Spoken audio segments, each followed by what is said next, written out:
So the sweet potatoes we're gonna make a puree out of. 4 large sweet potatoes here. And what we're gonna do is kind of put these guys over here in the pan, and then we're gonna take a fork and just kind of pierce, all right, the skin a little bit to let out some of the steam once they start to get nice and hot. And all that moisture inside the potato wants to go someplace, right? If you ever had a potato blow up on you in the oven, you'll never not do this again.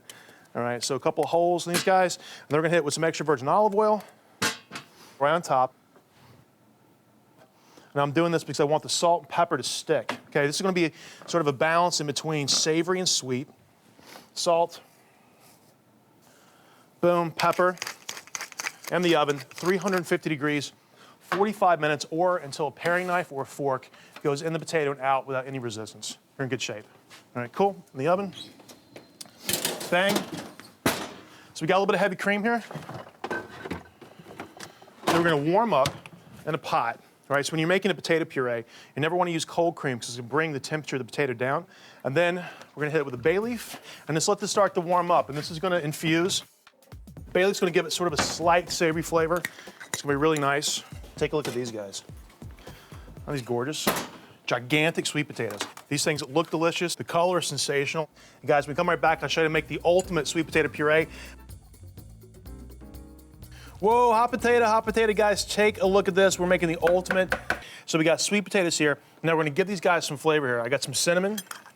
And like sweet potatoes and cinnamon, they're like Bert and Ernie. They're like peanut butter and chocolate. All right, here we go. We got that on top. All right, nutmeg, freshly grated. To me, that's really the only way to go. It smells great, all right? Fresh nutmeg, right on top. And they're gonna hit it with some orange, okay? Now, I love orange in this dish. And a lot of people say that the flavor is in the juice. I completely disagree. I think the flavor is in the essential oils and the skin, all right? So we got orange zest. It smells great, okay? And brown sugar is really delicious with this because, you know, it's got the natural molasses into it. It hasn't been refined yet, so it just has a really clean flavor to it. All right, so about 2 tablespoons of some light brown sugar around top. Got a little bit of cream with a bay leaf. We just kind of steeped in. All right, we're gonna add the cream to that. And again, this is gonna make a delicious side dish. All right, bay leaves are coming out. A tablespoon of whole butter right on top. And ladies and gentlemen, once you taste this recipe, this will be the sweet potato puree that you make for years to come. I'm gonna hit it with a little bit of salt as well. All right, bang. Put the lid on and buzz it away. The ultimate sweet potato puree, right here.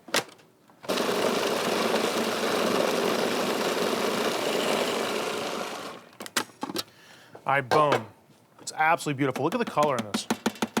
Isn't this great? Can you see this on a plate already? With some gorgeous sticky glazed ribs and some collard greens. Look at that, isn't that gorgeous? All right, so we're gonna take our sweet potato puree. All right, we're gonna put it back into the pot that it came in. All right, to keep it nice and warm, all right?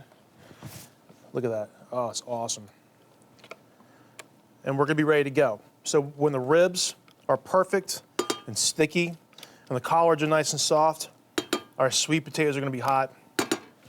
All right, and we've got a sensational Southern meal set up. Look at that. All right, lid, boom. One nice big scoop.